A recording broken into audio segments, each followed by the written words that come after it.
Bienvenidos una vez más a su programa. Hablemos de Real Estate con Carlos Amaya. Y Juliana Estrada. Donde hablamos todo relacionado con Real Estate, familia y finanzas en los Estados Unidos. En el programa de hoy tenemos un súper invitado y lo vamos a hacer en inglés. Entonces no les vamos a decir quién es todavía, pero vamos a comenzar a transmitir en inglés en este momento. So we have a great guest today. You guys will be delighted. He's a person that he's a library by himself in terms of real estate. He's a person, the most well-known person in terms of like the podcasting. And at the same time, he's a great guy. So it's going to be a pleasure for us. We're going to be asking the different questions. And if you have any questions, or if you want to do it live, you can ask us questions and then we're going to forward them to him. So we're going to come back in a few seconds. En Hablemos de Real Estate con Carlos Amaya creemos que la familia es la base de la sociedad. Por eso, nuestra misión es proveer información y herramientas a la comunidad latina de cómo lograr la libertad financiera a través de bienes raíces.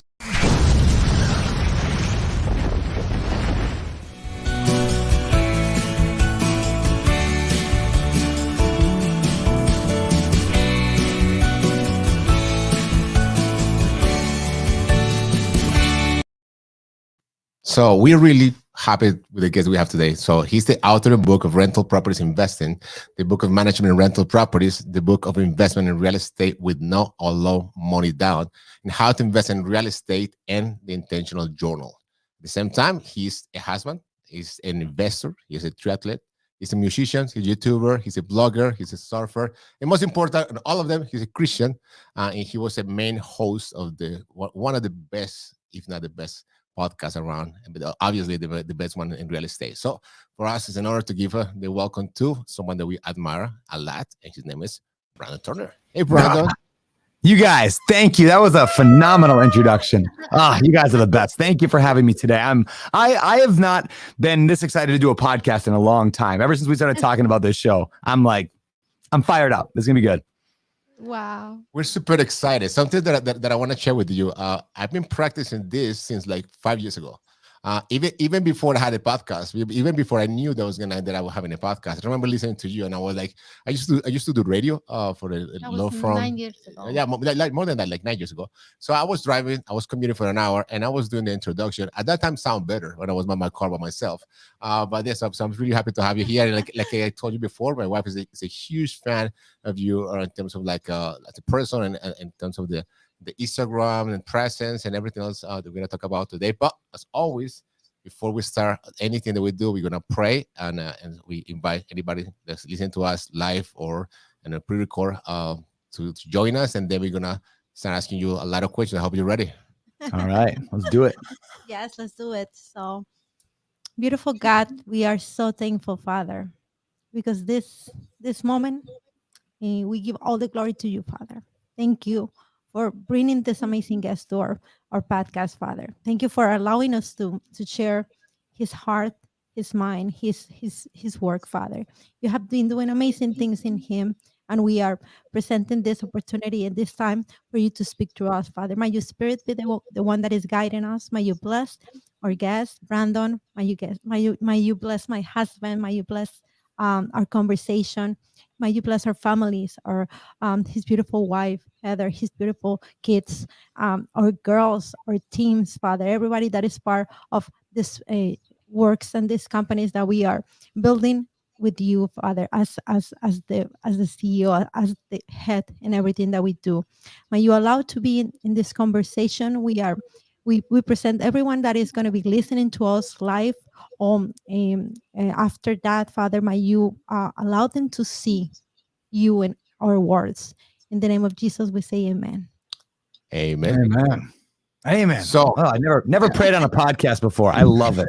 I love it. You're gonna do a lot of new things that you've never done in the podcast before. This is great. Good, excited. Segment in Spanish, so that's something that you've never done before. This is true. Never done that before. I took 2 years of Spanish in high school, so I can say like hola and la sacapuntas. That's the only word I remember. It was pencil sharpener, right? Isn't that it? Or is it el sacapuntas? La? I don't know. That's all I got. Yes. Yeah. Oh, that was really good. That's a really hard word to say. But That was my favorite one. Before we start, we just want to thank you for this opportunity. We just want to say from the bottom of our hearts, thank you very much for as you were the person who started talking about this wonderful investment world to us. when we were listening to Jonan years ago on our way from our W2 works, W2 jobs. It was amazing to hear you, and it was amazing to continue to hear everything that you're doing with so much authenticity, with so much humbleness. So that's pretty much what we're very, very, very, very grateful for this opportunity. Oh, thank you. That's super kind. Thank you. Okay, so let's just start from the beginning. So for the 1%, they don't know who you are, although it seems like everybody knows. So can you tell us who you are a little bit in terms of your story, and then we just get deep in terms of the conversation that we're going to try to develop later today. Sure thing. Yeah. So my name is Brandon Turner. I grew up in the Midwest, Minnesota, and did my 2 years of Spanish in Minnesota. And then after high school, so I dropped out of Spanish in 11th grade because I wasn't good at it.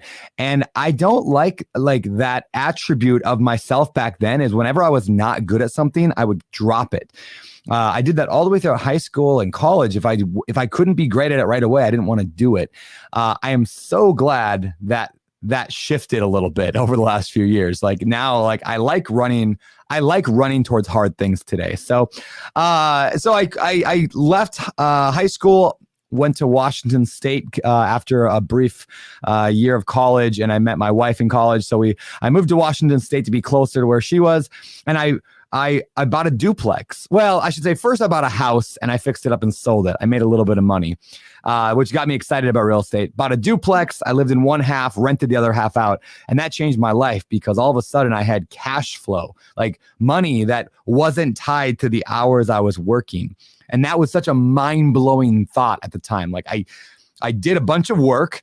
I got an asset. And now I don't have to work very much and the money just keeps coming in, and that just changed my life. So from there, I just bought a bunch of real estate, and that was kind of how I got into real estate in the beginning. Wow. It's amazing. And how did you end up meeting Jason Dorkin? I forgot his name. Oh yeah, Josh Dorkin. Ooh, yeah, so Dorkin, how did I meet Josh? Yeah, I'm usually not nervous when I do a podcast. We have done it for a long time, but somehow I think it's the AC something around here. It must be, man. And it must be. I feel like a great story. It is. So normally in my office right now, I would be just dripping sweat and hot, but I just got a new air conditioning unit set up in here. So now I'm actually cool while I'm doing a podcast. This is great. Josh Dorkin. So I like to look at my real estate life into, we'll call it 3 phases and entering the 4th phase. Phase 1 of my, not even real estate life, just my professional life. Phase 1 was that early phase. My wife, Heather, and I, buying rental properties, trying to flip houses, like doing everything ourselves, like really in it, and trying to get financial freedom. That was like the first phase of my life. But after I was 27 years old and I achieved financial freedom. Now, it wasn't a lot of money. It was a few $1,000s a month in passive income, but it was enough I could quit my job.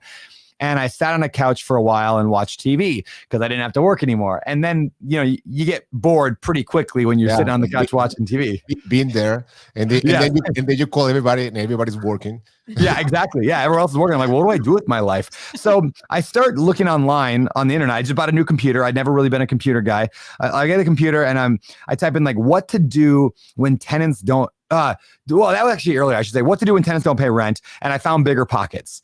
What to do when tenants don't pay rent. I found BiggerPockets, and I was like, oh, this site's great. So I used it for a few years to kind of learn and grow. So this is like earlier in my 20s. So then fast forward to phase 2, I decide I want to start a blog teaching people how to do real estate. So I start writing about what I'm doing and blogging, and in that I met Josh Dorkin online via email, who was running BiggerPockets. Now, in the beginning, Josh was alone. It was just him by himself. BiggerPockets was very small, no podcast, just a little forum. And I reached out to Josh and I asked if I could help write on his website. And then after a little while, I ended up writing and helping him edit blog posts on his website because I had a lot of free time. What year was that, Brandon? That would have been, I was 27. I'm 37 today, so 10 years ago. So what's that? 2012. So I start helping Josh edit blog posts. He starts paying me a little bit of money. I'm like, hey, this is kind of cool. I actually have more, I'm kind of like making more money now. This is great. And then I suggested to Josh, why don't we start a podcast? And I don't even know if he knew what a podcast was, but we started a podcast. And here's what's funny about that. When I said, let's go start a podcast, I think the words I used were, hey, Josh, so we've totally missed the train on podcasting. It was this really cool thing that it's already peaked and it's on its way down, but I think we should do it anyway. Like, I didn't realize that we were at the beginning. We were not at the end of the podcast like movement. We were at the very beginning of it. So you never know, right? You never know, and like whether you're at the beginning or end of it until years back, you look back. But so we got in early. We started podcasting, and it just blew up and did really well. So that's kind of phase 2 of my life, was kind of the Bigger Pockets years. I spent 9.5 years building Bigger Pockets alongside Josh, the podcast, and the rest of the community, and that really blew up. So phase 1, me and Heather building real estate. Phase 2, Josh and I doing Bigger Pockets. So when you thought you jump into the podcast wave and it was coming down. So what kind of podcast were you listening at that time? Because a lot of people, even now, sometimes, and especially in our community, but we told people that the podcast, and they tell it, oh, it's a great hobby. It's not good for you. So what kind of podcast were you consuming at that time, and was any of them like real estate related? Yes. Yeah. There were 3 podcasts I listened to at the time. One of them was called, so I don't even remember what it was called. Srinivas Rao was the guy's name who ran it. And it was a personal development podcast, very similar to like Joe Rogan, Tim Ferriss, Lewis Howes. So that was personal development. The second podcast I listened to was one called The Real Estate Radio Guys. It's still around today. I just met the guys last week at BPCon. They were great. That show, we're going to have him in 2 weeks from now. Oh, perfect. All right. Yeah, those guys were a huge inspiration. I listened to like 100 episodes of that show, and I learned a lot of like cool real estate things by listening to them. So it's really cool to be able to like see them in person now. And I'm like, you guys got me into this. And the third show is called Smart Passive Income by a guy named Pat Flynn. That show's still around as well. Pat Flynn was a just entrepreneur who taught people how to do things like podcast and blog and forums, and just how to make money online. So it was those 3 things, right? It was personal development, real estate, and entrepreneurship were the 3 shows I listened to. So it's no surprise today my 3 passions are, the entrepreneurship. I love business, especially internet business stuff. I love real estate, and then I love personal development, and that's how I got into it. It's great. Like you mentioned great names, and I remember when I decided to leave the W2 job and I started the podcast. I didn't know anything. I was just to do a radio show, and I used to just get my headphones and just get ready to talk and just develop the subject that we were talking about it. But then when I wanted to do the podcast and I started doing some research, so I started following Pat Flynn because he was giving all the tools and everything. So it was great. Yeah, I love that. Okay, so that was the stage number 3. Yeah, that was 2. And that was 2. So 3 starts. I'm on stage at a conference, Best Ever Conference, which was in Denver, Colorado, like 4 years ago. Okay. And I'm on stage, teaching and talking about real estate. And I had this moment where I looked out in the audience, and everybody in the audience was a highly successful, like syndication, like big commercial real estate person. And here I am with my 30 units, which was fine. I mean, it was good for me. But when I got into a room where I was no longer the biggest guy in the room, I realized the only reason I was on stage is because I was good at podcasting. I had a big mouth. I could talk. And I was like, I don't deserve to be here. That was the thought I had. I don't deserve to be here. And I said, I want to earn my way on this stage. I don't want to be here because I have a big podcast. I want to get into big real estate. So I left that conference with the mission of like, I'm going to figure this out. And I read a book called Vivid Vision by Cameron Herold that made a big impact on my life. And I landed it back in Maui, Hawaii, where I just moved to Hawaii. And I landed the plane 7 hours later with a full specced out vision of what I wanted my company to look like. I said $50 million of real estate. I wanted to buy mobile home parks mostly, but also some apartments. I wanted to have like 6 or 7 of like good, smart, capable people that I loved working with. We would give back. We would do this. We would do masterminds out here in Maui. And I defined the whole thing. I had no idea how I was going to get there. I just said, this is what I want. This sounds amazing.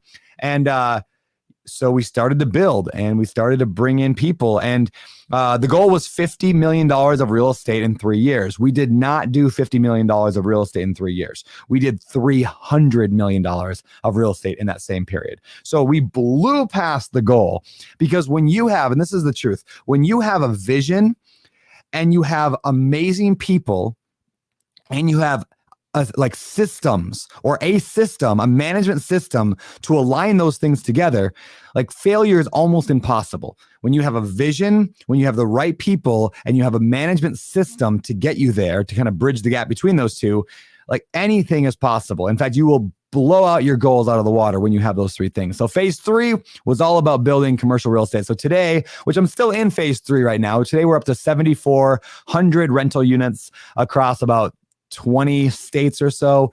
We've raised money from about 1,500 different accredited investors, just people like you and I that make money and they don't want to do it themselves, so they give it to me to invest. And we buy a lot of apartments, a lot of mobile home parks, and I work with incredible people. So that's kind of phase 3 has been that. Wow. It's been a lot of fun.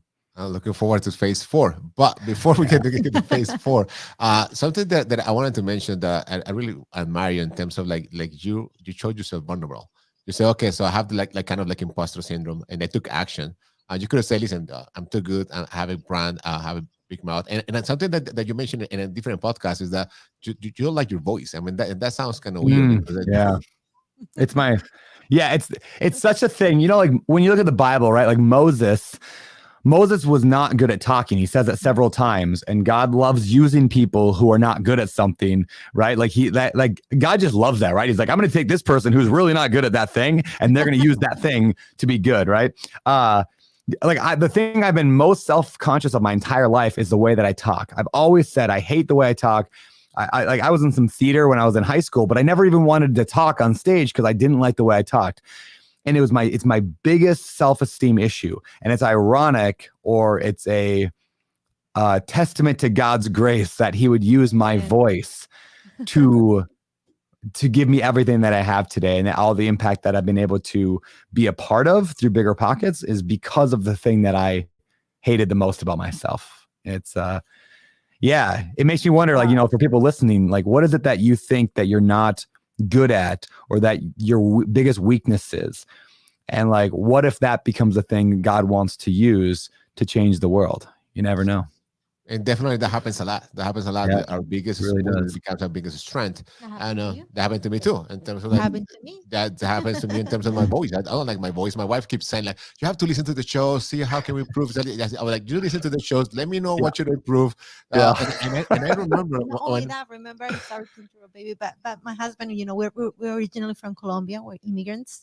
And it's very funny because my husband talks really fast, and he talks fast in English. Me too. That's faster in Spanish. So remember, baby, he every time he was speaking, people didn't understand. Like, well, what are you saying in our own language? Yeah. So then I started doing the radio show in the Hispanic radio station here in New York City, and I was like 120 miles an hour, and I just have my phone right here, and she kept texting me like, slow down, and then I have to make a big sign that says slow down. So so that happens all the time. It's something that you have a lot of knowledge in terms of real estate, but something that I really want to thank you at this time is in terms of like the kind of books that you recommend. Like, you've been recommending me books. I mean, not to everybody, not just to me, but I have the signs over here. I got the gap and the gain. Recently, you recommended one, the elimination of hurry. Yeah, the ruthless elimination of hurry. That was an amazing book. It came out at the right time. So that's a huge gift that you have. That you consume a lot of content, but at the same time you are really like open to share and listen. Very and then generous. That I got Scale Up.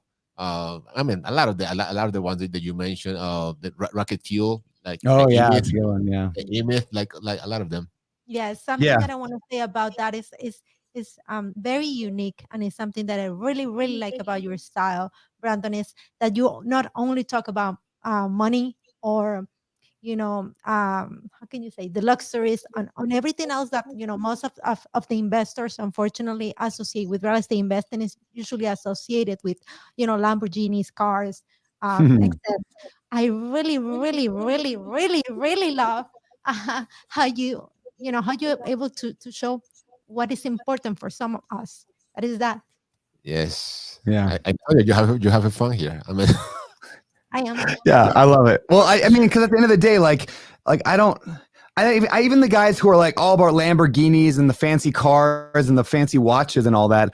Like, I have a nice car. I have a Tesla. I just like, that's not why I do That's not why I do it, right? Why do I do it? Why did I get into real estate? Let's go back all the way to the beginning of my story. When I was like, 20 years old, working at Cold Stone Creamery, scooping ice cream for people, singing for tips. Why did I jump? You have to do the singing. You have to do the singing. You did it. You did it at Seattle. That was beautiful. Oh, it's funny. There was like 1,000 songs that we knew back then about ice cream. But the only one I remember was "Thank you for your dollar. Listen to us holler. Da da da da da. Thank you." That was that was the only one I remember. But like, why did I get into real estate? Because when I looked at my life and what was coming down the road, I said that when I'm a father someday, I want to be the best father possible. And what does it take to be the best father possible? Like, I once heard this quote that said, kids spell love Time, right? Time. They like to be the best father possible. I would need to be with my kids a lot, to travel with them, to homeschool them, maybe to hang out with them, to just be there in the morning and in the afternoon, and not 24/7. Like, kids need some time alone and I need time alone, but like I need to be there, right? And I couldn't do that with a 9 to 5 where I have to commute or an 8 to 6 or an 8 to 7 plus an hour commute on each side. Like most guys, like my friends of mine that aren't in real estate, they get up in the morning, they go to the gym, maybe come home and shower. They go to work till 7 p.m. They have an hour drive home and they get home in time to tuck their kids into bed, and they get 15 minutes a day with their kids. And I'm like, that's not for me. So like, why do we do it? I don't do it for the car. I don't do it for the money. I do it for time with my kids. Because number one priority, like people ask me, what's the goal of my life? I have one goal in life, like one goal. That's it. My kids need to know Jesus. That's it. That's it. If I fail at everything else in life, if I get that one thing right, I won, right? So how do I ensure that? It's not by throwing Bibles at them, right? It's by being with them and talking with them. So so that's why real estate. Because that's great. That's the lead by example. And in the extremes are not that good. So the fact that people that don't spend any time with the children are not good, or after that, I live my W2. I'm 24/7. So I'm trying to, sometimes I can't do that either. They are so happy to send me to the events. Oh, yes. She was like, "Oh, BB is coming. Did you want to go?" Help you back. Well, different ages, Yes. Yeah. He wanted to spend time with them when they're already teenagers, and it's hard. It's kind of hard. There's phases and there's moments and there's time, but it's the real answer is it's the flexibility to be able to do that, right? You get the choice to be with your kids or to go to work. Where most of my friends in life, they have no choice. They have to work, and they will work until they're 65, 70 years old. And like Gary Keller once said, financial freedom is when you finally have enough money that you can do what you were meant to do on earth. Because like for most people, like the impact they can make, the people they can reach, the lives they can touch are hampered by their career, like the career, the job, whatever. Now there are purposes for people in jobs. I don't believe everybody needs to quit their job, but when you're in survival mode for your entire life, like you can't save other people because you're just trying to save yourself. And so the sooner we can get more people into financial freedom, the better world we can create. I really believe that.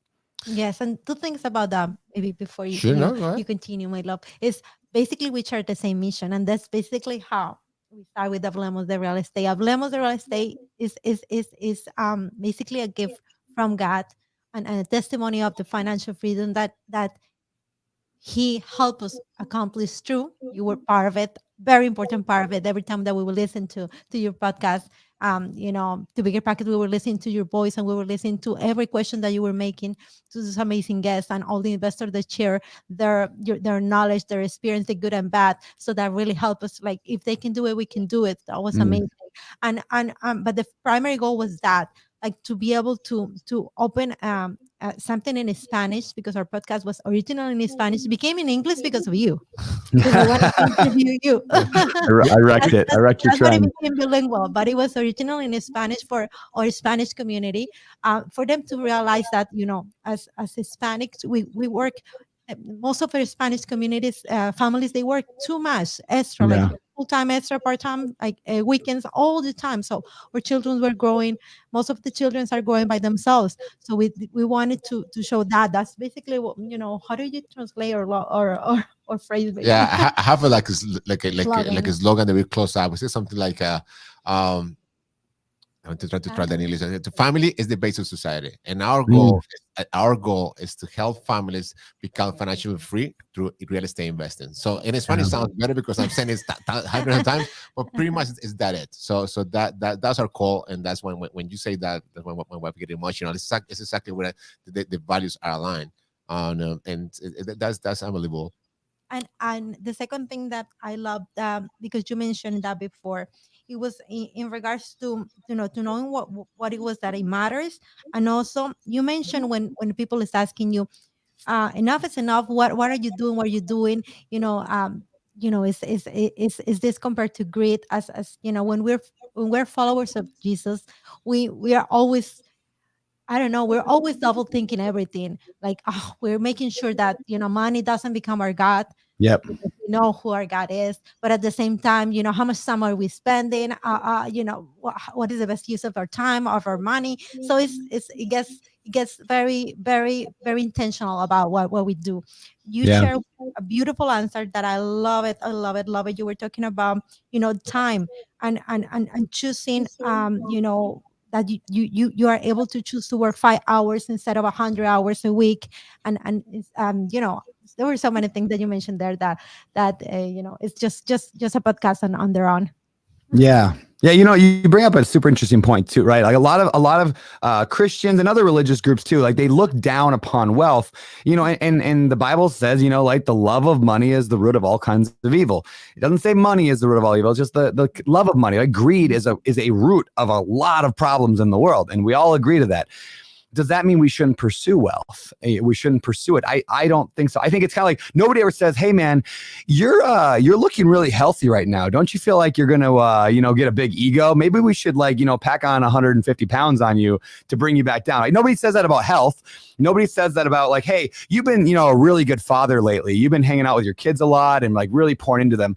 I think that's too much. I think you might get a big head about it, or you might get Nobody says that about relationships, but when it comes to money, everybody starts saying, "Oh, if you're too good at money, you must be bad." And I'm like, no, like now granted, if I was like at the gym, 8 hours a day, taking selfie pictures of me in my underwear all over my Instagram, yes, there's a problem. People would call me out on that because of the heart issue there. But like that same with wealth. If I started, being weird with my money and using it for purposes that were not good, I would have good, solid people around me who would pull me back in and say, "Hey, you're being a jerk with your money. It's time to rein it in."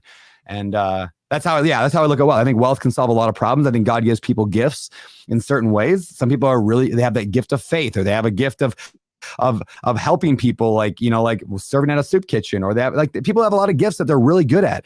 I just happen to be good at making money. And so if God's given you that ability, and you guys do too, if God gave you that ability, I once heard a pastor say recently, he said, if you have the ability to make $1 billion, if you have that skill and you only make $1 million, that is a sin. He said, because God gave you the ability and the desire to go make $1 billion, and then you decide not to, you're missing the mark. He gave you that for a reason. Doesn't mean you're going to go buy a big private jet with it. Maybe you will, I don't know. But it means that you are ability to earn money, because God needs people who can earn money, and God needs people who can spend the money to help people. And yeah, I'm all about it. Wow, I love that. I love that. I love what you said in terms of that God gave us a gift, and that's our duty to pursue the gift. And obviously, like my wife said, just don't become don't let money become our God. Yeah. And just try to just do everything because of money. But at the same time, one of the struggles, especially in our community, like you said before, how people view money. So that relationship with money and the faith is super. I mean, it's vital for us, and it's something that I noticed because we've been in real estate for 18 years. So we did residential, we did mortgages, we're part of a law firm. Although I'm not an attorney, but I was working for them for 10 years, And I didn't realize, but maybe it was God that was just showing me doors. But I think in terms of like multi-family environment, I see that more the presence of like people doing it and talking about God. I went to a conference in Charlotte, North Carolina, recently. And I think it was Amy Van Con, one of them. And one of the sessions was what God says about money. And it was great. It was 3 partners. And one of them was talking about, and it was a really early session, like 6:30 in the morning. And you know, those conventions, usually you go really like networking, you stay really late at night. And the next day you wake up at 6 a.m. to be ready at 6:30. It was like hard to get there. When I got there, he was saying great things. One of the things that he said was like we pray for every single deal. We do our best to make sure that deal goes well, that we fair with people, that's a win-win situation. If things goes according to the plan and we close the deal, we're really happy. If we are not able to close the deal, we are not celebrating because we put a lot of efforts. But at the same time, we know that was God's. It was because God didn't want us to close the deal, and we make our peace with it. Although we might be upset a couple of days, but we have to realize that it's God. We follow God's purpose, and that's hard. I mean, that sounds pretty nice and beautiful, but sometimes when you make it like in your real life, okay, let's say you're working on one of your deals, and it's like a $40-50 million. You do all the raising and everything, and then you're not closing, and then or something goes wrong, and then you talk to the investor. So at that time, you're like, oh, come on, what did I do wrong? But you have to realize it's God's purpose to follow our path, and sometimes we don't want to answer to that call. So I wanted to ask you, in terms of that, is there any pivot moment, any moment that you said, you know what, I have to answer God's call. I have to go that way, even though my mindset said, you know, go the opposite way. Is that you have the situation where you have to choose one or the other, and what did you do? Yeah, you know, in the best answer I can probably give to that one is like what's leads into like phase 4. We've talked about phase 3 and phase 4, right? So, you know, a year ago I left the Bigger Pockets podcast because I wanted to spend more time with the family, and I did. This year we spent a lot of time together, had a great time. But I've been putting a lot of thought into what does the future look like? Do I, do another podcast? Do I do more of this, more of that? Do I launch this thing? And I still don't have every answer, but what I always assumed was that I would go build some big education business someday down the road and make a ton of money.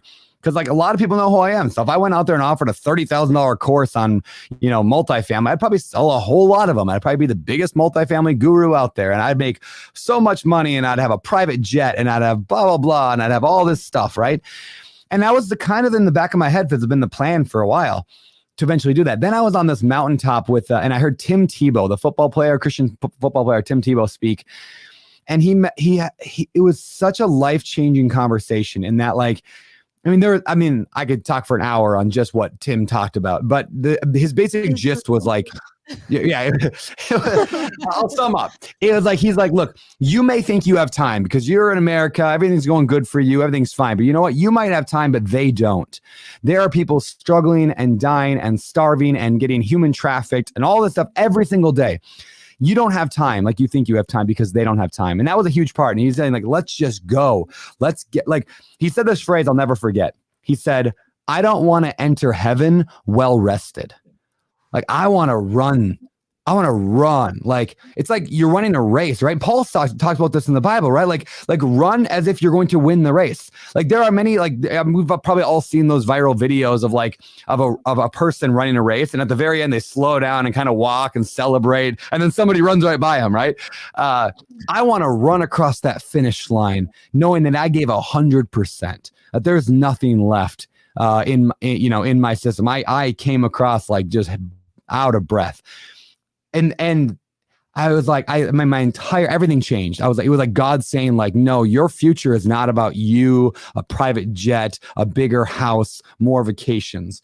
He says, I felt like, not audibly, but I just felt the impression of God saying, like, no, I gave you the first 3 phases. I gave you the ability to learn real estate and wealth building.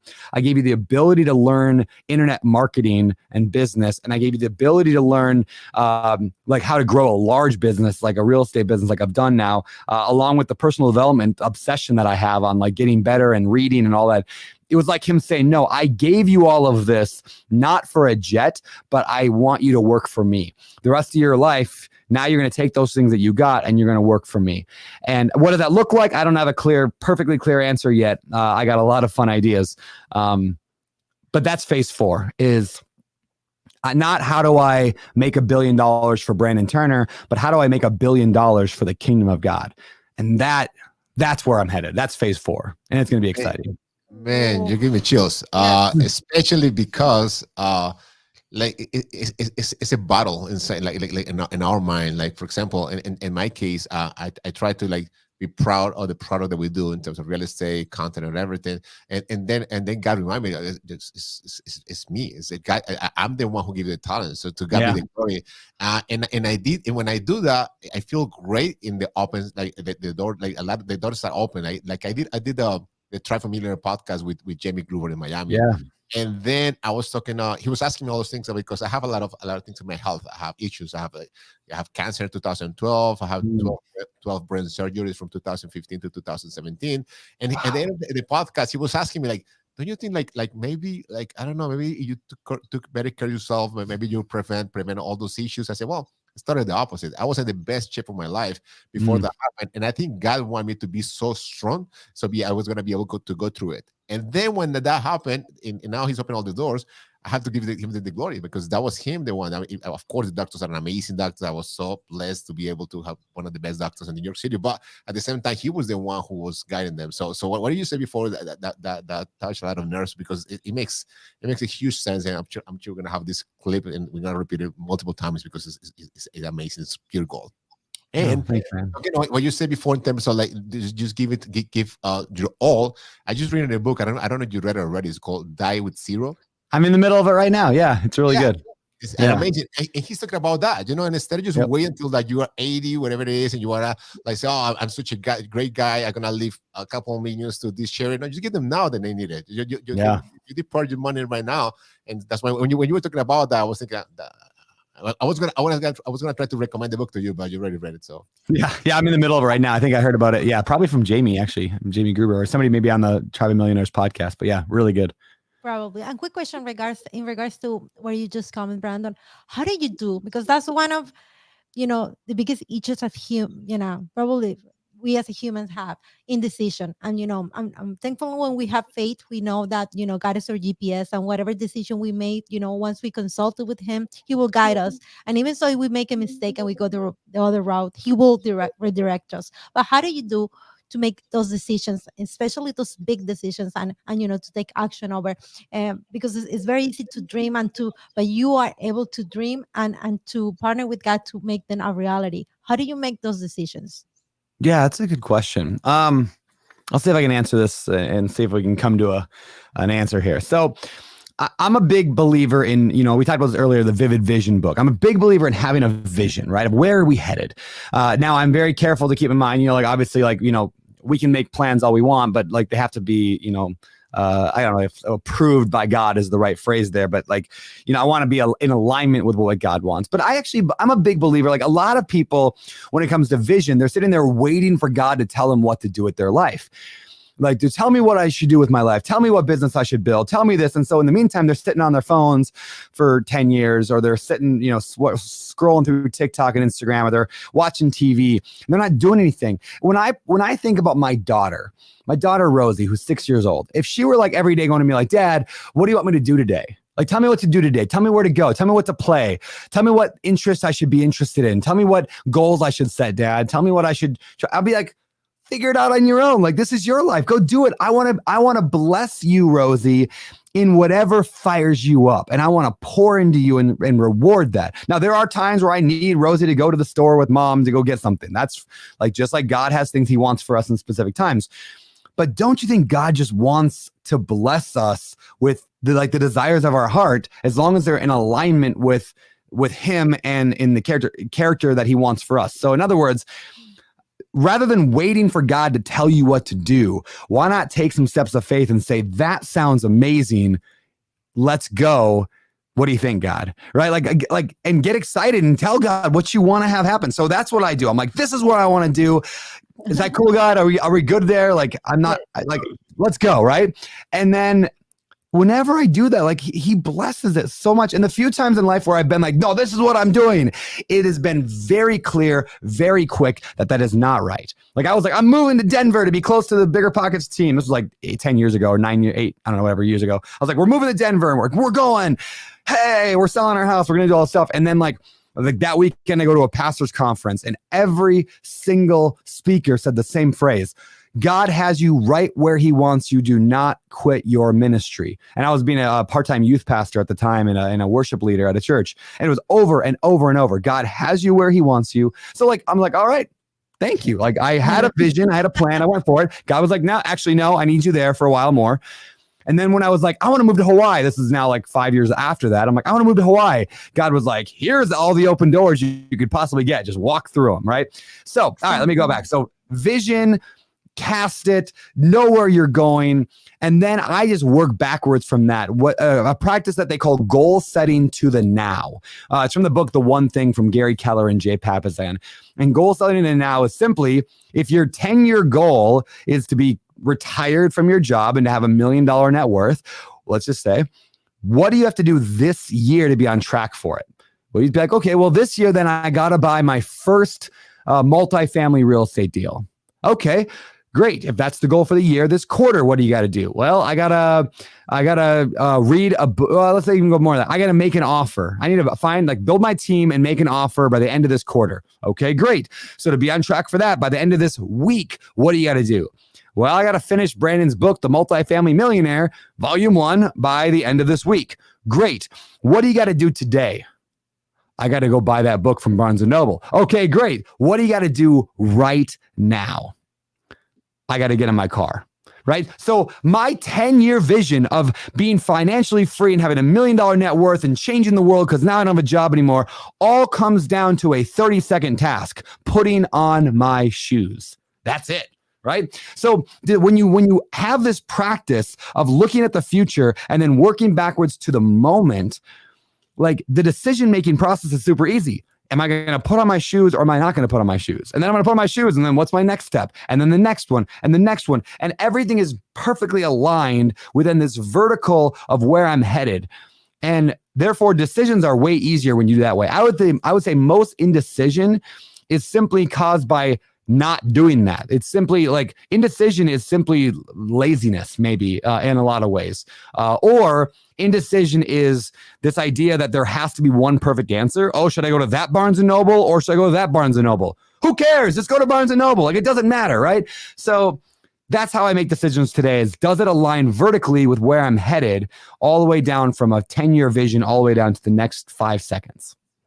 I love it. I love it. In terms of the book, I remember another one that you recommend was Atomic Habit. Just making a habit and just be able to just to follow through. And something that as you want to mention in terms of like when you ask God, a lot of people say, okay, but I'm waiting for God to talk to me. But God talked to us through different vehicles, through the pastoral message and the radio. Sometimes in a conversation. Sometimes even in social media. Sometimes I had a pastor that said, you know what, God, if you want me to do that, I want to get 2 Facebook messages saying that you want me to go to that place and the deadline, and I want to have it before the end of the month. So at the end of the month, so I know that it wasn't happening because of lack, and that sure happened. The two messages for someone that people that he hasn't talked for like 10 years, and then, okay, so this is what I need to follow. So when we try to prepare for this show, and we're like, why would we talk about with Brandon Turner? I mean, he has a great knowledge in terms of real estate.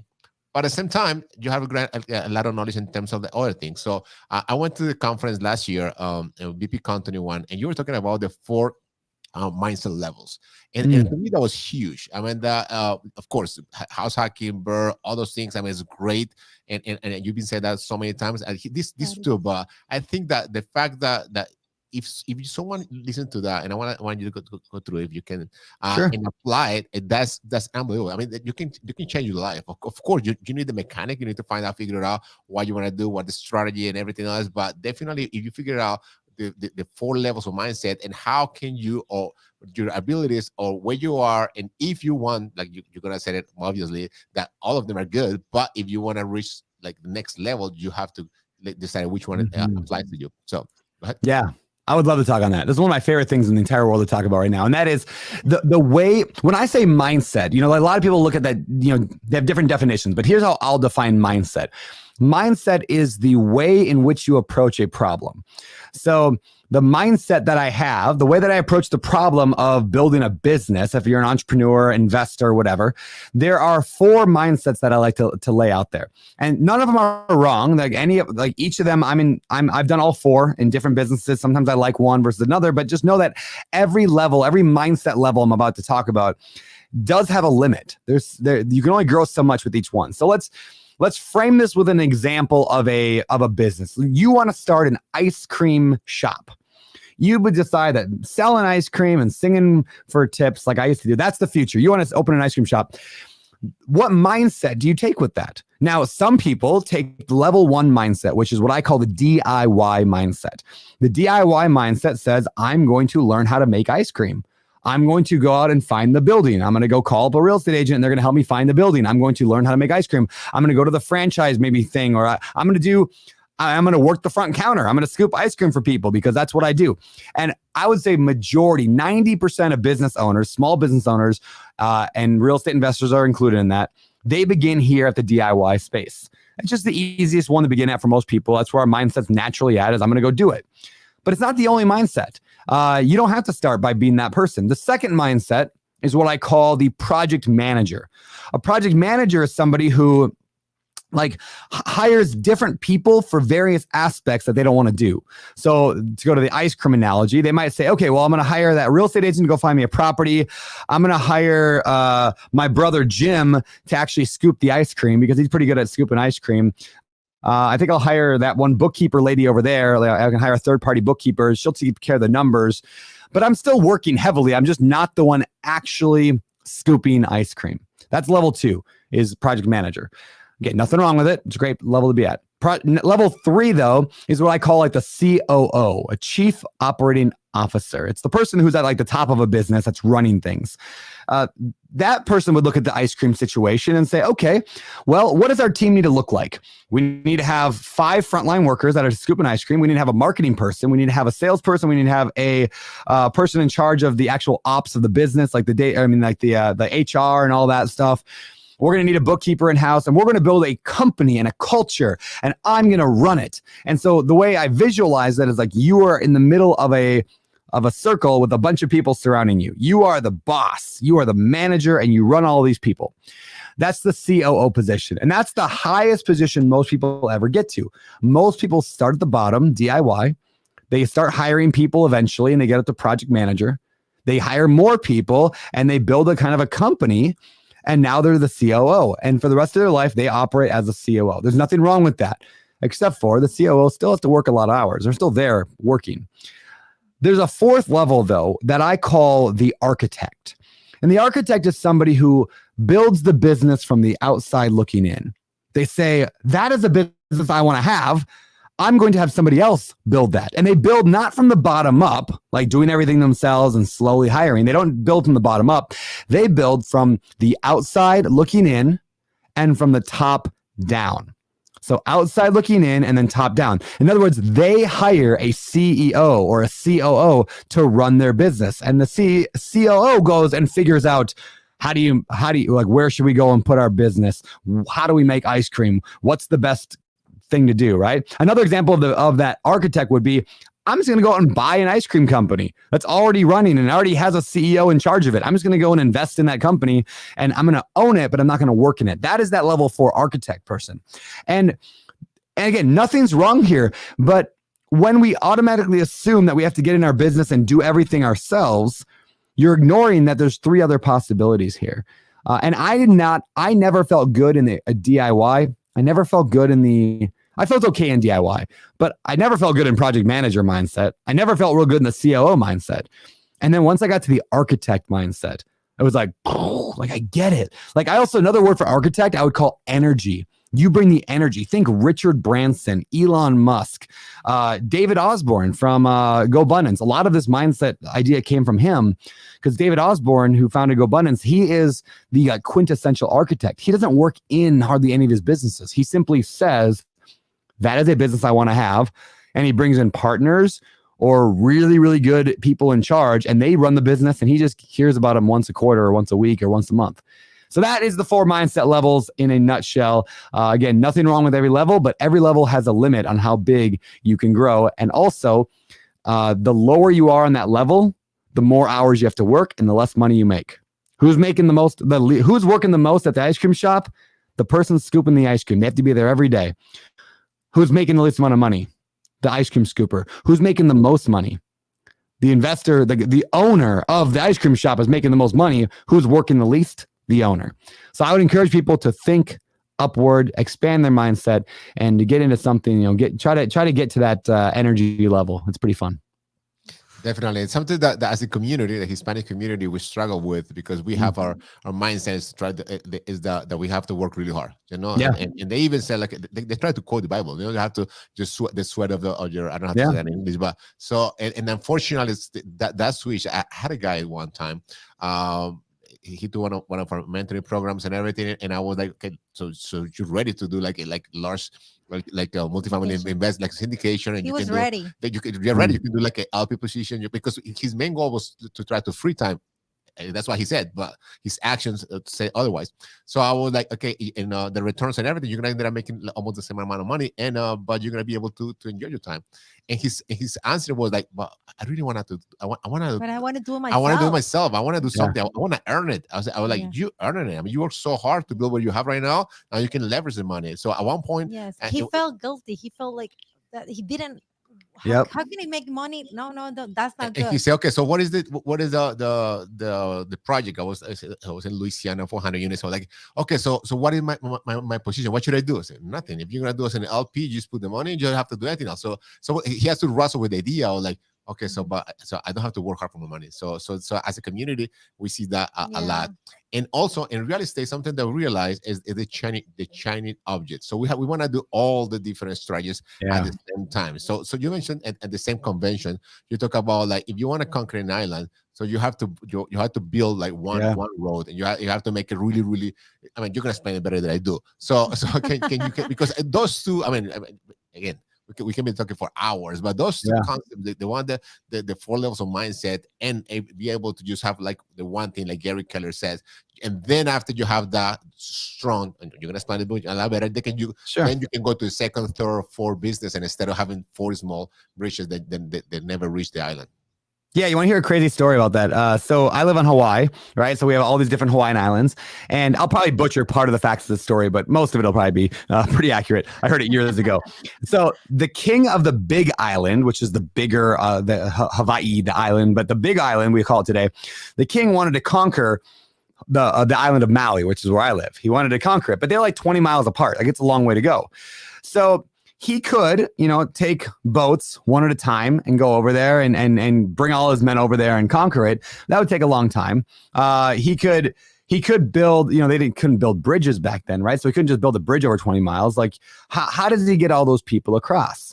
So what he actually did was they connected canoes. They built thousands of canoes in a straight line, and they built a water bridge. I mean, they built a bridge using canoes. And so all the men could then, once they completed it, just thousands of men went and just ran across the canoes, and they ran into Maui, and they conquered it. So the metaphor there is like, if you want to conquer the island, if you want to go from one island to another island, and you can't just magically, fly there, you've got to build a bridge. But you could build, if you're going to build 10 bridges to get there, if that king would have built 10 different of these water bridges, it would have taken him 10 times longer. Instead, he just focused on one straight path, one bridge.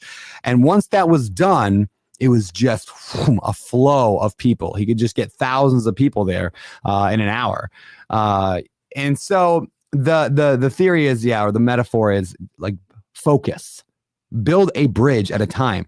Don't build 5 different bridges to get to Financial Freedom Island, to conquer your future. Pick one thing that you can be really, really good at. So it's like, I'm going to start an Amazon business and start a podcast. I'm also going to do door-to-door sales while I do my job, and I'm going to flip houses while I'm doing wholesaling, and maybe I'll do, they all work. And this is the great thing about wealth. It all works. Like, pick any idea, business idea, and maybe the exact idea might need to be tweaked, but generally speaking, it's going to work. Does an MLM, if you're part of a multi-level marketing company, is that going to work? It could. There's lots of people that become millionaires through multi-level marketing. If you want to go door-to-door sales, selling vacuum cleaners, could that work? Yep. There are examples of that working. Now, I happen to think real estate is probably the single best or most assured way. It's the strongest bridge and the fastest to build bridge that there is.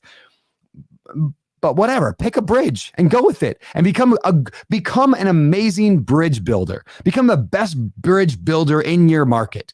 And that's how you're going to reach financial freedom. And then once you get there, now you can play and have fun. That's why I do a lot of different stuff right now. But that's because I already have financial freedom. I can afford to. Like, I got the money. I can pay other people to build bridges for me. But in the beginning, I had to get that financial freedom. So I focused so much on that.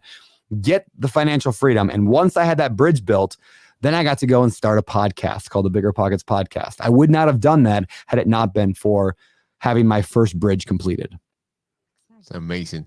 So I was watching a conference the other day, and there was Carlos Slim. He's the richest guy and the richest person in Mexico. And they were asking him for an advice. So what is your advice? And he said, okay, the biggest advice I can give you is you have to be really careful to choose who the person you're going to share your life with, your husband or your wife, because that can even make you or break you. You're right. And that, in that sense, I'm sure, and I wanted to find out what is the role that your wife has in terms of the business. Obviously, she has a huge role, which is raising the family and everything. And you will not be able. I'm not saying. I assume that you will not be able to do all the things that you do without her support. And same here. Like usually at the end of the show, we ask people, our guests, what are your differentiator? And we're gonna ask you that question later. And 9 out of 10 say my wife or my husband. And God, she was the one, or he was the one that was there when things were rough. And now we were able to get to the other side. So in your case, in terms of your wife, what is her role and how she impact your life in terms of like personal and also the business side?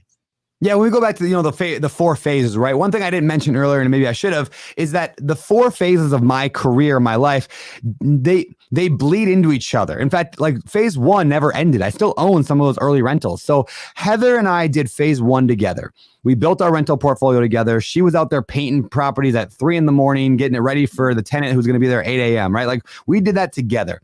Then when I shifted into phase 2, which was the Bigger Pockets phase, Heather just continued to run phase 1.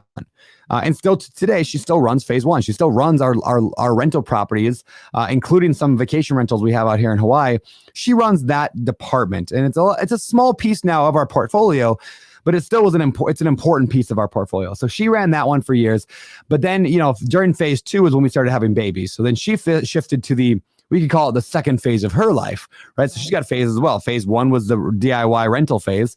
Phase 2 was taking care of the kids. Today, kind of the new phase, it was babies for a while. Now the new phase is now she's a teacher for our kids. She homeschools the kids, right? So her new phase is now as a teacher, and she does that, but she continues to still do phase 1, and she continues to help me a lot with the planning of phase 4 and the thinking through, like, what is next year going to look like? What is the future? How am I going to use these skills for the future?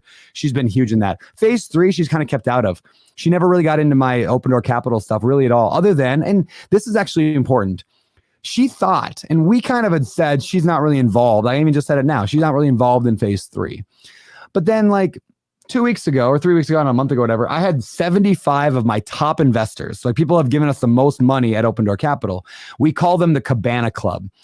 We have some special rewards for them, like they get early access to deals, and we do events. And so we're doing an event in December, a couples goal setting retreat. But we also did a mastermind in Maui where 75 of them came to Maui. We rented a boat for a day. We went and did amazing dinners.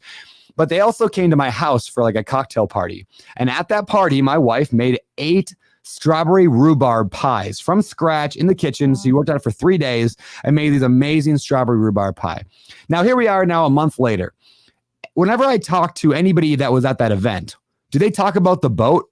Nope. Do they talk about the dinner? No. They talk about the strawberry rhubarb pie that Heather Turner made them. And right, so did Heather not have a role in phase 3, or did she have maybe the most vital role of the relationship? She's always the one serving drinks when I have people up on my porch, investors in town or people at Bigger Pockets that are in town. She's always the one serving meals and food and drinks and fostering this home that has allowed phase 3 to do so well. So anyway, it's kind of an interesting thing for those women who maybe are listening to this, and it could be men as well, but those who maybe don't feel like they have a role in their spouse's business. You may have a role where you don't even see it. You may have even the most important role. And so in that case, that's how it was for Heather. Wow. That's amazing. Also, I have a story that I've been telling many times in Spanish. I don't really have this couple, this family I was talking about one time when I was in the law firm. And I was asking like just the regular questions. And then, so what do you do? He has a business. And I was, how about your wife? And he said, she doesn't do nothing. In the meantime, she was like having like four kids from like 2 years to like 8 years. So I asked him, so who takes care of those kids? Oh, she does. I was like, who takes care of you? I mean, who do you eat out all the time? Oh, no, she make the food for us. I said, okay, so you're able to do what you do right now because she does what she does. Otherwise, she won't be able to do. You won't be able to do anything. So that's great that you mentioned that. There's a great book I'll throw out there, another book recommendation. It's called Family Teams by an author named Jefferson Bethke, Bethke. Family Teams, I think is what it's called. Or no, you know what? I think that's his company is Family Teams. I think the book was called Take Back Your Family. I think it's called Take Back Your Family. But the idea of the book is he talks a lot about is this idea of your family is a team, like a sports team. Like nobody would say that, well, you know, the quarterback is the one that throws the ball and the wide receiver catches it. So that's the team. But the guy blocking, no, he doesn't do anything. He just stands there and blocks. Yeah, he's making it possible for the quarterback to throw the ball and for the wide receiver to catch the ball, right? It's all about the family team. And so the spouse is, when you start thinking of your family in that regard, it's not dad's going to work and mom's going to the kids. They said this in the book, we are sending dad as a representative of our team to work today. And we are sending mom as a representative of the team to do this because this is a team. And I love that concept. That mindset behind that is huge. Yeah. So super important. I never realized it that way. I always compare with the company. I said family like a company. So you have a CEO, and then you have all that's huge. Yes, Yeah. and something that this reminds me of your why. You always mention that what drives you is to spend time, and you have a quote: "Family is what matters." And I remember that Carlos mentioned on one of the events that you guys met that he was chasing me. I was like, you are the level. Yeah, I was like, I need to get a selfie, man. I need a selfie. Yeah. Yes, but Carlos was really impressed because you don't only say these things, you really act on them, you represent them. And he was very impressed because after your conversation you thought, oh, sorry, I have a very important call, and you went apart and you had a conversation. I think it was like he was doing like a video call with your family. And that really impressed me. Carlos, like, oh my God, he takes the time. And then when you come back into the conversation, you explain, yes, like we always talk this time, and that's something that you don't miss. It was very, very, very nice. Well, thanks. Yeah, I think I try. I'm not always perfect at this, but when I travel, I try to put the kids to bed, via FaceTime every night, and I get most of the time. But yeah, because like even if I'm gone as a representative of our family, I have to go out and do stuff sometimes for our family team to win.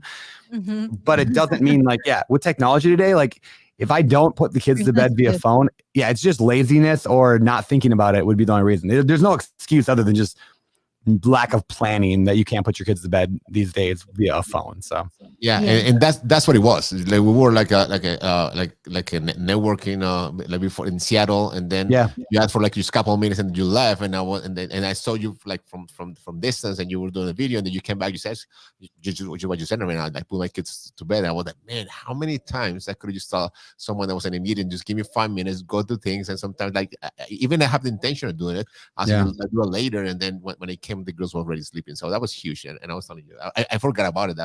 You remember? Yeah, at the end of our lives, are we ever going to look back and say, sure, I'm glad I spent the entire time at that business meeting instead of putting my kids to bed? Or are we going to look back and be like, I'm so glad I put my kids to bed, even if it was on a phone? I mean, that's the stuff that matters, right? So just keeping that perspective all the time and having other people around you who have that perspective just helps to kind of keep you there. Beautiful. And not running out from that idea of the importance of our family and our children and your mission as well. You mentioned that, and this is very important because we were that's something that it seems like at the same time God is working in our hearts, and it seems that he put you in our way to sort of clarify. We were always talking in part of our messages is real estate as a generational wealth tool. But then, we have two beautiful grown up daughters. Victoria's 18, Valerie is Mm. 14. So, and we have been, switching our mind and instead of changing that, maybe it is better for us to think about, that we want to do something else, not only build the money. So you mentioned that you want to give everything away. Yeah. Again, can you talk a little bit more about that? That's very interesting. Yeah. I mean, I once heard a quote that said, give your kids enough they can do something, but not so much that they can do nothing. And that quote always stuck with me, right? Like you can give kids money, but if you give them too much money, they're never going to do anything, right? They turn into dirt bags. There's so many examples of that. So I've always assumed I'm not going to give my kids an inheritance, any of it. My wife wants to give them a little something. What I would rather do is give them a few properties that they can sink or swim with. But here's my theory behind that. If my kids are not super wealthy by their own efforts by the time they're in their mid-20s, it means that they probably don't deserve my money because they couldn't handle it anyway, right? Like they either don't need my money or they don't deserve the money, because either way, they're going to have all the skills and networking possibilities that they could have. Now, if they're going to go be a social worker and help people, or go be a pastor of a church and make no money, that's different, right? I will help them through life because they chose a more noble industry that doesn't make money naturally. That's great. If they want to be an entrepreneur, which I would be surprised if they don't, because being in the Turner household, it'd be hard not to be an entrepreneur. They're going to do just fine, and they're going to have to make mistakes and fail and struggle. And I lived in an alleyway for a year and a half when I was 20 years. My first house, that duplex I bought, so the first duplex, I literally lived in a 400 square foot little house that was falling down in the alleyway of this crappy town, making no money. And my wife's car, the AC or the heat didn't work. So she'd have to drive to work at Starbucks at 4 a.m. with her head out the window just so she could see, because the window was all fogged over and glass, frozen over. Those are the moments that made me who I am today and successful. Why would I want to take that from my kids? I want their character to develop through that. So yes, I don't plan to give the kids much of anything. Maybe some properties, maybe some business, but I want to see them earn it. No, and we in total agreement. We used to, our daughters, when we started to create a portfolio, we used to bring them, to very proud, like this. Look, this is one of your houses, and they were like, we invest our first portfolio. We grow it. We started in New Jersey. We live in New York, but New Jersey was more convenient and more affordable for us to do it. So they used to hate it every single minute, like the hour and a half drive and going into the houses. And it was like, look, but we're going to be a beautiful family is going to be living here. And I was like, okay, now that we're investing in syndication, they love that model so much more. Yeah, I can understand that about it. Okay, well, it's cool that they're getting to see you guys be architects and COO, different mindset, right? They're not they're learning, which is cool. I don't necessarily want Rosie to fix toilets like I did. I carried a lot of toilets, right? Yeah, I don't need her to do that. I would rather have her learn how to be a COO of a company. It goes to what you guys were saying earlier. Some people rebel against the idea of being wealthy and having that success because they feel like they have to work hard. I would argue the opposite. I think the frontline workers, the DIYers, the ones that are out there digging the ditches and serving the ice cream, are they're doing the easy work. Now, it is physically demanding, but they're just being told what to do. Go dig that ditch right there. Go serve that ice cream right there to that customer right there, and don't think anything different. That's easy work. Mentally is easy. So I want my kids to be good at the hard work, the work that requires thinking and planning and strategy and I love this conversation. We can be here talking for hours, but I wanted to respect your time. But I can't let you go without asking these questions in terms of right now. If you watch the news or even social media, it seems like the sky is falling. Everybody's so worried about the economy, about the market. So, what do you take in terms of what's going on? I mean, what is the the future of our industry in the next 24 months. Although I know that you don't have a crystal ball, and every time you go to an event, you hear guys like Ken McElroy, like, oh, I and even David Osborne. We have one video that he did it recently for our Go Bandits group. He said, you know what, I'm like 90% of the time I'm wrong my predictions. So so I don't want to hold you into it, but what is going on right now, moving forward in the next 24 months? Yeah, so this is one of my biggest frustrations when it comes to like social media. Anybody out there, any guru, real estate guru, whatever, finance person who tells you the market is going to crash, we are in for a disaster next few years, this is going to be terrible. Anytime you hear something like that, know that they are doing that for marketing and selling purposes, because nobody knows. You cannot know for sure. Now, if somebody says, here's some indicators that tell that things are sketchy and that we have problems on the horizon, that I think things are going to be bad, that's very different, right? I think that there are indicators that we are going to go into recession, that things are going to be bad, right? But if I'm just shouting like, the world's collapsing, the sky's falling, prepare, buy guns and gold and hide in your basement, that's all just like, that's showmanship, right? That's just trying to, get people to click and watch your video. Like, that's a sexy way to sell a video, is by saying the world's falling apart, right? Selling fear. Now, do I think that we're going to see some tough times? Yes, because we always see tough times. like it's a cycle. Like, it's like everybody forgets. Everybody in the good times are like, we all talk about the real estate cycle, the ups and downs, and then all of a sudden we get into the down, and everyone's like, like, I'm like, yeah, it's part of it. So what can we do? Okay, if rents don't climb like they used to, if property value starts to go down a little bit, I mean, if they drop 5%, 10%, 15%, what do we do?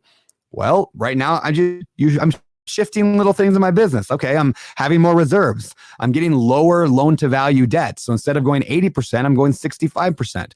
I'm really double downing on good people right now. Like, I really want the best people, because at the end of the day, we cannot see the future, but I want the strongest team around me. Like, if we go back to playing, like we're playing football or soccer or whatever, right? Like, I want the best team for whatever comes, because we can't see what comes. So I'm double downing on that.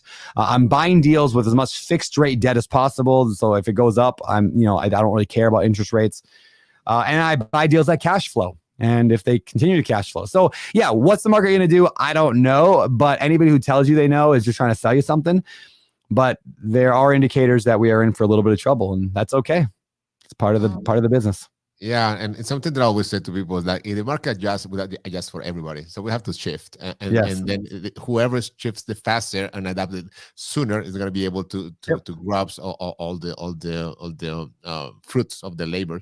And what you said before, that's something that is the struggle, especially now that we want to obviously try to grow our audience and just reach more people, be able to bring our message.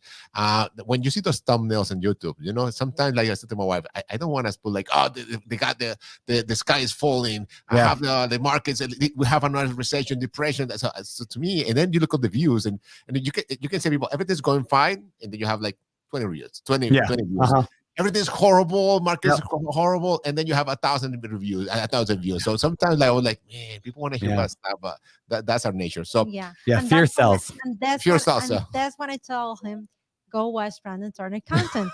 Because he's not talking about that, I'm not that good looking, so no, just not, just keep bringing the best that you have in you. That's basically the only thing that you can offer. You don't have to do what the others are doing. And we talk about that, like my since I was working in the law firm, I used to do a radio show on Sunday morning, 5 a.m. in the morning. I used to go with my student tie, and everybody was like sleeping and everything. I was like, why? I mean, this is radio. This is not even, because this is my brand. Like, this is how I feel. I feel like this. I feel professional. So my wife like, okay, so let's now go to the property, start recording videos. Look at how Brandon did. And I was like, yes. For that. Sometimes I have nightmares. I realized, Next, she's going to tell you to grow out your beard like this. It doesn't grow. No. Then I realized, thank goodness God teach me that, what I tell him is just be happy and just be you. Just from the heart. You don't have to. So true. So true. So we have kind of like a famous for sure. Pretty much we were trying to like emulate like bigger. I love it.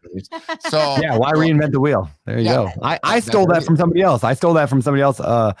Yeah, I don't think they called it the Famous Four, but they had a name for it. It was like something 5. And I was like, oh, it's a good idea. So I just stole it from somebody else. Yeah. The best idea, they're stolen, not made. Got it. Sure. So, although you already mentioned a couple of them, but can you recommend us a book, a movie, or a series? Like you say, it doesn't have to do business. Any kind of book, or and also movie or series that you want to recommend to us. Sure. This is one that I'm not sure I've ever recommended on a podcast. It's a fiction book, has nothing to do with real estate, but it was the best fiction book I'd ever read.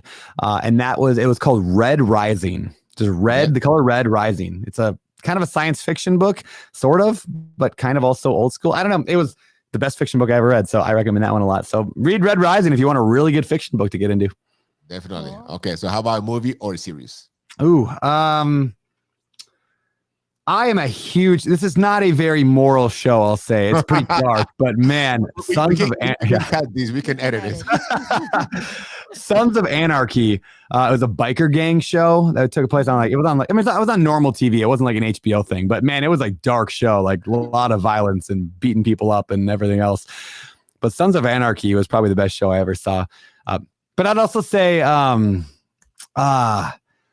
man, for series wise, go back to like 24. That old show 24 was on for like 8 seasons back in like the 2000s. I will never get tired of watching 24. That show was intense. So good. Did you watch Ted Lasso? I did. Yes. Yeah. I love it. Yeah. Did you watch The Chosen? My favorite one of all times. The Chosen, yeah. So I watched the first season of that and I loved it. But now I'm excited to rewatch it with Rosie because she was too young when we watched it. It was like 3 years ago. Now she's just getting to that age. I think she can get into it. So yes. Right. In terms of hobbies, so what do you like to do? I kind of know the answer. Like, I was having lunch with the pastor today, and I knew that I was having this show today. So he was telling me, so what kind of preparation do you have to do with the show? So usually when I have a guest, and I learned this from you, so I start like just doing like a homework and like my wife did. But I feel like with Brandon, I've been doing it for the last 10 years. So I was like, I kind of knew I was going to ask. And sometimes I kind of knew the answers already. So hobbies, what do you like to do for a hobby? Let's go with a few of my favorite things. Surfing. I love surfing, but I don't do it a lot. I love jujitsu, but I don't do it a lot right now. This year has been really family and travel. The whole year could be defined in those 2 words, family and travel, sometimes together, sometimes apart. But what I'm what you would call like a 51% surfer and a 51% jujitsu person. What I mean by that is like, I'm easily like, let's say I'm like 51%. Okay, I'll go surf, right? And I'll do it. But as soon as I get to 50% or 49%, I won't do it. So in other words, my scale is tipped very easily when it comes to surfing, right? So it's like, oh, well, the water's a little cold today, or, the waves aren't perfect. I won't go. So if anything slows me down, I just won't do it. I'm a 51% surfer.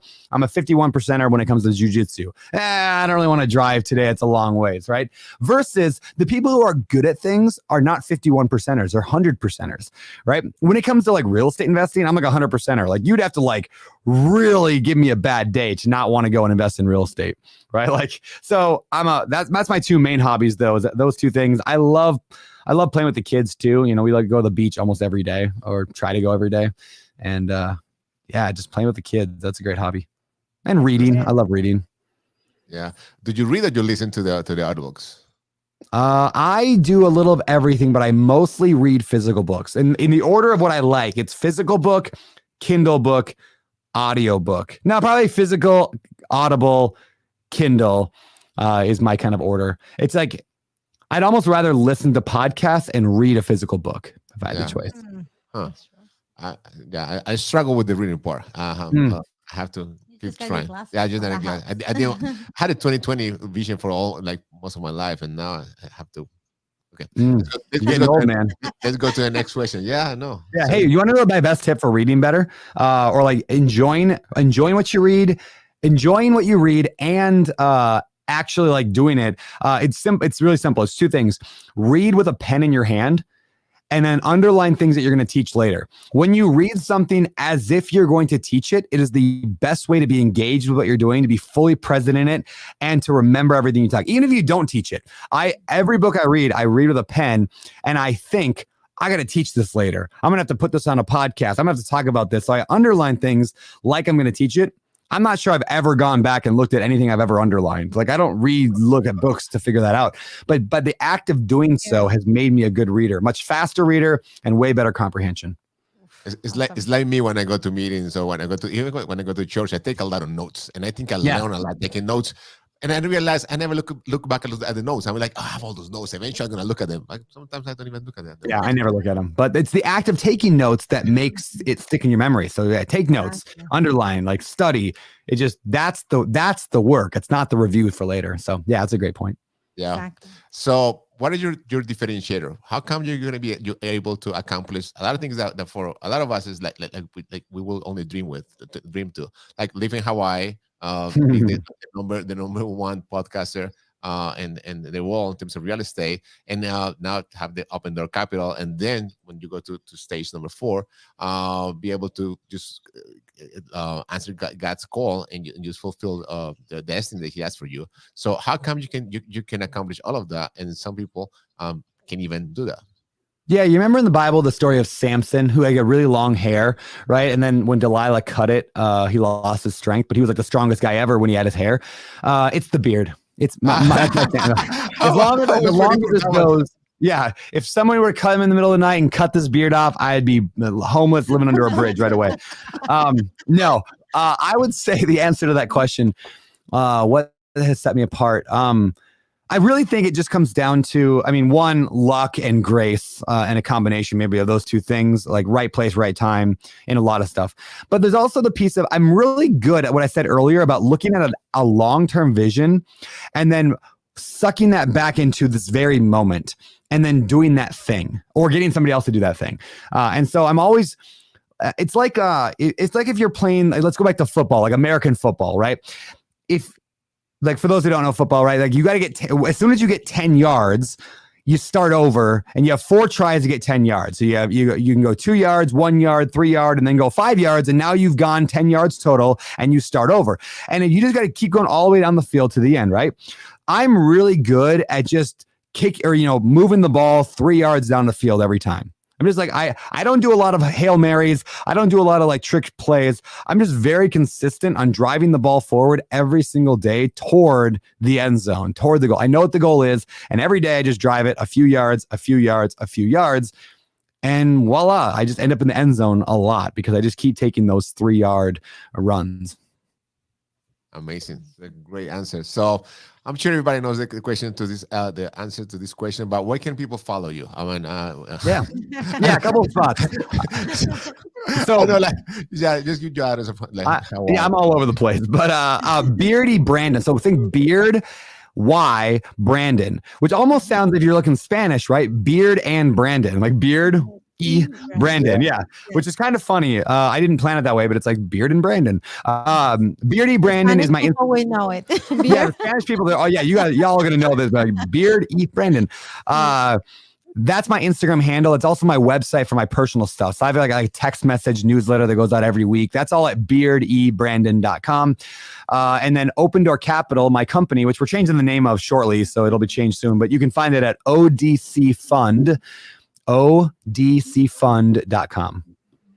Awesome. No, it's a pleasure. I really don't want this show to end, but at the same time, we have to be respectful of your time. So we have a parent teaching conference. Yeah, we have to go to school too. Oh, that's probably important too, Thank you very much. It was a pleasure to have you. Just don't go anywhere. We'd like to say bye to you. Sounds good. Thank you too. Seconds. And to all of you, thank you to be with us. Definitely, it's a show that you should rewatch a couple of times. He says so many great things that we're not taking notes right now, but I'm gonna be watching it. I'm gonna intake all the information, and also remind you that we're gonna be live again tomorrow at 12 noon. We're gonna talk about the mindset. He mentioned a lot of great things. Most likely, we're gonna comment about that, and also we're gonna go back tomorrow to our Spanish shows. We're gonna do it in Spanish, and remember. Y para todos ustedes, una vez más, gracias por acompañarnos. Recordarles que les hablaron Carlos Amaya y Juliana Estrada. La familia es la base de la sociedad y una familia libre a través de inversiones en bienes raíces es nuestra misión. Que Dios bendiga a todos. Nos encontramos, si Dios quiere, mañana a las 12 del mediodía. Chao, chao. Bye.